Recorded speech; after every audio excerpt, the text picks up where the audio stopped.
Baru lahir diletakkan dalam kardus, ditemukan di pinggir jalan di Trenggalek, Jawa Timur. Bayi langsung dievakuasi ke rumah sakit untuk mendapatkan perawatan intensif.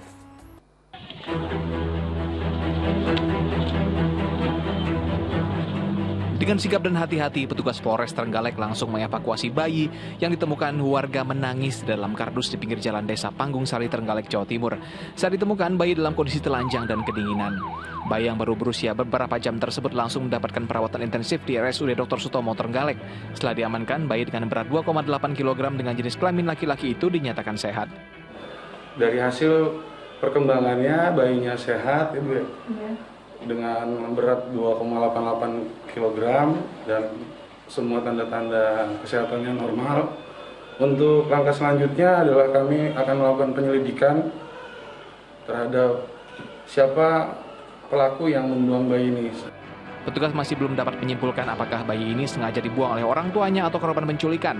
Namun jika benar ditelantarkan, polisi meminta orang tua bayi untuk segera menyerahkan diri karena ancaman pidana 6 tahun penjara dapat disangsikan pada pelaku. Dan Nuskendro melaporkan dari Trenggalek, Jawa Timur. Ya, ini bukan kasus pertama orang tua membuang darah dagingnya sendiri. Semoga orang tua yang membuang ini semoga tersadar dan mau menjemput kembali jabang bayinya. Nah, Pak Ustadz, Islam begitu memperhatikan nasab atau garis keturunan seseorang. Lantas bagaimana dengan nasab bayi yang dibuang orang tuanya? Bagaimana status dan hukumnya? Ya, bayi siapapun itu adalah pasti lahir berdasarkan sunnatullah dari seorang ibu atau dari hubungan antara seorang suami dan seorang istri. Sehingga Nabi SAW mengingatkan, sebagaimana firman Allah Subhanahu Wa Taala, "Ud'uhum li'abaihim." Sebutlah nama itu atau bayi itu atau anak itu kepada ayah kandungnya. Maka siapapun yang melahirkan anak tersebut, maka dia adalah ibunya. Sedangkan suami atau laki-lakinya adalah ayahnya. Kenapa status dari nasab ini penting? Karena nanti ada hukum-hukum yang berlanjut. Ada warisnya, ada perwaliannya jika masih hidup anaknya ya. Berarti kan perwarisannya tidak mungkin kalau tidak diketahui nasab atau ayah kandungnya atau ibu kandungnya. Demikian juga hak perwalian, kalau tidak diketahui nasabnya atau ayah kandungnya, maka beralih kepada yang lain. Untuk itu ini betul-betul. Karenanya dalam sejarah Nabi SAW paling diagungkan di masa Nabi adalah seseorang menghafal nasab. Dan ini adalah tradisi yang baik. Muhammad bin Abdullah bin Abdul Muttalib. Supaya diingat, ini ayah kandungmu, ini kakek kandungmu. Sehingga kita tetap menjaga hubungan baik antar keturunan, antar keluarga. Padahal kekeluargaan dan keturunan itu adalah pasti merupakan amanah dari Allah. Tidak mungkin ada kita kalau tidak ada ayah dan ibu kita.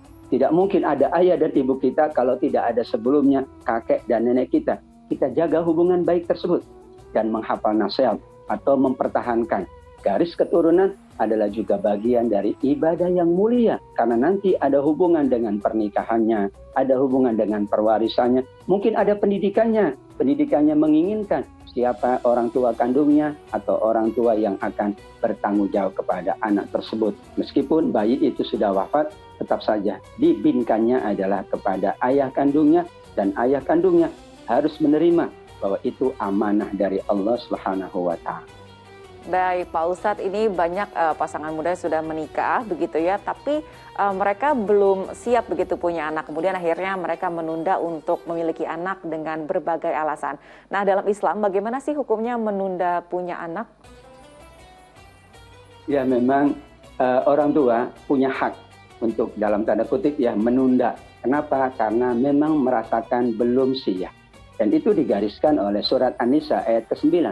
وَلْيَخْشَى الَّذِينَ لَوْ تَرَكُوا مِنْ خَلْفِهِمْ ذُرِّيَّةً ضِعَافًا خَافُوا عَلَيْهِمْ. Janganlah seseorang itu meninggalkan anak keturunan dalam keadaan lemah. Maka diistilahkan dengan merencanakan keluarga, merencanakan anak. Tapi jangan menunggu lama ya. Kesiapan itu harus dipersiapkan. Jangan sampai kemudian sampai sudah 5 tahun, 10 tahun dikatakan belum siap. Itu namanya tidak mau atau mengelak dari tanggung jawab. Tentu di awal-awal saya harus merencanakan dulu, ya mempersiapkan berbagai hal sehingga nanti kami semuanya, suami dan istri itu mampu mendidik, mengasuh, memenuhi semua hak dari anak itu dan anak itu mendapatkan hak dengan sewajar-wajarnya. Nabi pula mengingatkan dalam hadis Bukhari Muslim bahwa lebih baik kamu meninggalkan keturunanmu dalam keadaan mampu daripada meninggalkan dalam keadaan mereka bergantung kepada orang lain. Sehingga dikhawatirkan kalau kemudian mereka punya anak sedangkan tidak ada kesiapan, tidak ada kemampuan, akhirnya anaklah yang menjadi dampak dari keburukan ayah dan ibunya. Anak itu yang terbawa kepada keburukan, dan karenanya dibolehkan menunda dalam waktu-waktu tertentu sambil, bukan menunda dan tidak mempersiapkan, sambil orang tua, suami dan istri, pasangan suami istri mempersiapkan diri, mentalnya dipersiapkan, kemudian ya ekonominya dipersiapkan juga bagaimana nanti persiapan pendidikan anak, persiapan kesehatan anak, persiapan yang kalau kita jalankan dengan baik akan ditolong oleh Allah Subhanahu wa taala. 3 yang akan ditolong oleh Allah kata Nabi, yaitu orang tua, yaitu seseorang yang mau melangsungkan pernikahan, yang mau membina rumah tangga, dan rumah tangganya betul-betul adalah karena Allah Subhanahu wa taala. Masya Allah. Terima kasih Pak Ustadz atas penjelasannya.